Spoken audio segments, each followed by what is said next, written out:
જય શ્રી સ્વામિનારાયણ ભક્તો। સત્ય સિદ્ધાંત સમિતિનો ઉદ્દેશ્ય એ છે કે શ્રી સ્વામિનારાયણ ભગવાન સ્થાપિત મૂળ સિદ્ધાંતોનું પુનઃસ્થાપન અને રક્ષણ।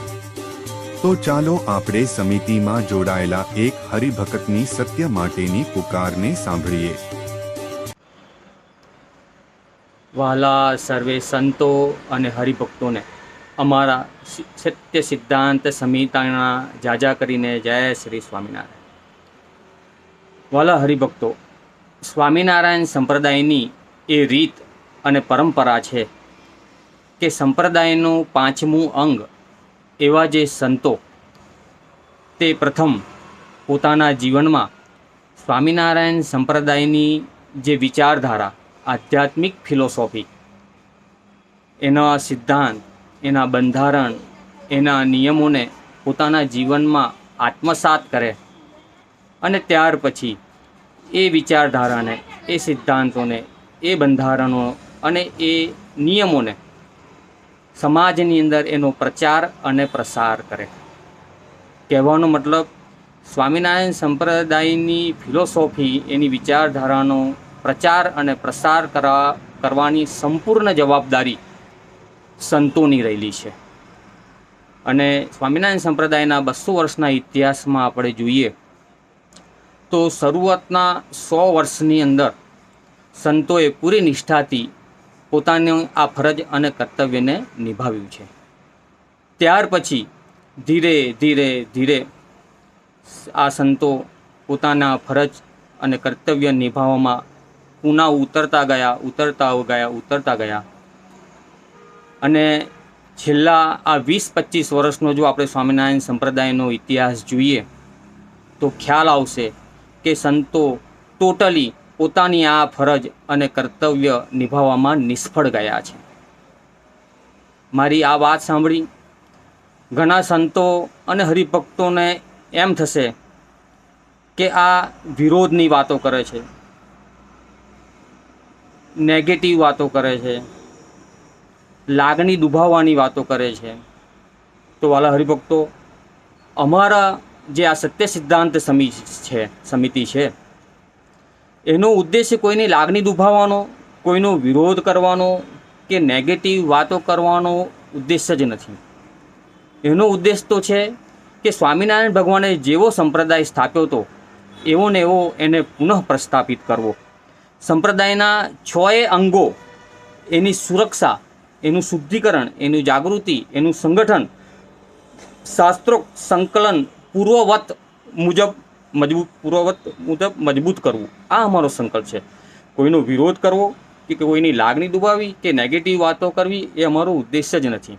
પણ આ વાત અમે એટલા માટે કરીએ છીએ કે જો આપણે સ્વામિનારાયણ સંપ્રદાય અત્યારે વર્તમાન જે પરિસ્થિતિમાંથી પસાર થાય છે તો આ સ્થિતિ કેમ નિર્માણ પામી એના પર જો આપણે આત્મમંથન નહીં કરીએ તો આપણી ભૂલો આપણને સમજાશે નહીં। અને જો ભૂલો નહીં સમજાય તો પછી ભૂલો સુધારીશું કેવી રીતના? તો માત્ર ને માત્ર આપણી થયેલી ભૂલોને સુધારવા માટે જ અમે આ વાત રજૂ કરીએ છીએ।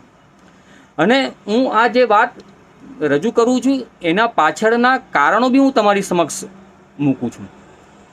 તો પહેલું કારણ હું તમારી સમક્ષ મૂકું, જે મેં તમને વાત કરી કે સંપ્રદાયની ટોટલી જે એની વિચારધારા, ભગવાનના સ્થાપેલા જે સિદ્ધાંત, એના જે બંધારણ, એના જે નિયમો, એનો પ્રચાર ને પ્રસાર કરવાની સંપૂર્ણ જવાબદારી સંતોની છે। પણ એમાં ફેલ ગયા છે। તો કેમ ફેલ ગયા છે એ હવે હું તમને બતાવું।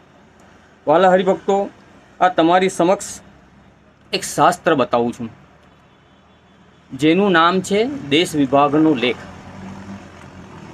સ્વામિનારાયણ ભગવાનને માનતા જેટલા બી અને સંતો હરિભક્તો છે એમને મારો આ પહેલો પ્રશ્ન છે કે તમને એવું ખ્યાલ છે ખરું કે સ્વામિનારાયણ ભગવાને આ દેશ વિભાગનો લેખ લખાયો છે સંપ્રદાયની અંદર? સ્વામિનારાયણ ભગવાને સ્વયં પોતે શિક્ષાપત્રી લખી અને આ દેશ વિભાગનો લેખ પણ સ્વયં સ્વામિનારાયણ ભગવાને લખાયો। હવે તમે વિચાર કરો કે કેટલા સંતોએ આ દેશ વિભાગના લેખનો પ્રચાર ને પ્રસાર કર્યો। સંપ્રદાયના કેટલા ટકા હરિભક્તોને એ ખ્યાલ છે કે સંપ્રદાયમાં આવો બી એક શાસ્ત્ર છે જે ભગવાને સ્વયં લખાયેલું છે? વાલા હરિભક્તો, જ્યારે આ તમે વિચારશો ત્યારે તમને ખ્યાલ આવશે કે આ જે પ્રચાર ને પ્રસારની જવાબદારી એમની હતી એ એમને નિભાવી નથી. વાલા હરિભક્તો, આ દેશ વિભાગનો લેખ જે હું તમને બતાવું છું, જેમાં સ્વામિનારાયણ ભગવાને આપણને સંપ્રદાયનું બંધારણ લખેલું છે કે સંપ્રદાય કેવી રીતના ચલાવવો, કોની શું જવાબદારી. આ શાસ્ત્રની અંદર એક સાઈડ તમે જોશો તો આ ઓરિજિનલ લખાણ અને એની સામે આ એનું ટ્રાન્સલેટ. તો આ જે શાસ્ત્ર હું આપણી સમક્ષ બતાવ્યું એ શાસ્ત્રની અંદર સ્વામિનારાયણ ભગવાને ભારત દેશના 2 ભાગ કર્યા છે. પૂર્વમાં કલકત્તાથી લઈ કાશી, કાશીથી લઈ ઉજ્જૈન, ઉજ્જૈનથી લઈ અને દ્વારકા, આમ બોર્ડરના લગભગ 75-80 એવા ગામોના નામ લખ્યા છે કે આ ગામ એની ઉપરનો ભાગ એટલે ઉત્તર ભારત એનું ગાદી સ્થાન અમદાવાદ કાલુપુર મંદિર અને નીચેનો દક્ષિણ ભારત એનું ગાદી સ્થાન વડતાલ. એટલે કે સ્વામિનારાયણ ભગવાને 2 જ દેશ ગાદીની સ્થાપના કરી છે. વાલા હરિભક્તો, આના ઉપર હું તમને વિશેષ વાત આવતા વિડીયોમાં રજૂ કરીશ, પરંતુ હાલમાં આટલી વાત જે રજૂ કરી છે એને ધ્યાનથી વિચારજો એટલે તમને ખ્યાલ આવશે કે સંતો ક્યાં આગળ નિષ્ફળ ગયા છે. અને વાલા હરિભક્તો, જે આ અમારું સત્ય સિદ્ધાંત સમિતિના જે સંકલ્પ છે, એની જે બંધારણ છે, એના જે ઉદ્દેશ્યો છે, એના બી વિડીયો અમે અમારા ચેનલ પર મૂક્યા છે. તમે એને સાંભળો, સમજો, અને તમને જો એમ લાગતું હોય કે આ સંપ્રદાયના હિતમાં છે અને જેવો ભગવાને સંપ્રદાય સ્થાપ્યો છે એવો ને એવો એને પુનઃ પ્રસ્થાપિત કરવો છે, તો તમારે આ વિડીયોમાં અમારે નીચે આપેલા સ્ક્રીન પર જે મોબાઈલ નંબર છે, તો એ મોબાઈલ નંબર ઉપર જો તમારે સક્રિયતાથી આ અભિયાનમાં જોડાવવું હોય તો પોતાનું નામ, ગામ અને મોબાઈલ નંબર એના પર લખીને વોટ્સઅપ કરો. અસ્તુ. જય સ્વામિનારાયણ.